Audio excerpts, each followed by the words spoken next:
Hi guys, this is the HardReset YouTube channel, and today I'll show you how to turn on notifications from BeReal App.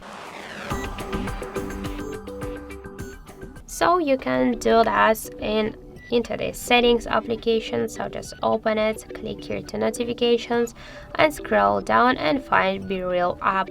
After that, just click here to allow notifications and just select the alerts here.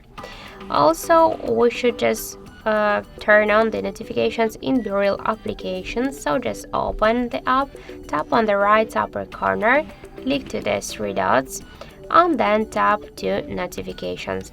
Now we should just, if you want to allow the mentions or comments or friend requests, or just to see the notifications who just posted late the BeReal or the who react to your BeReal, you should use these switchers. So just to use the mentions, comments, requests, late, BeReal and real emojis, you should tap on each of the switchers and then just tap to OK to save. For example, let's just turn off the real emojis notifications, tap to save, and that's it. So you can change them by this way. That's it, thank you for watching, and if you find this video helpful, don't forget to leave a like, comment and to subscribe our channel.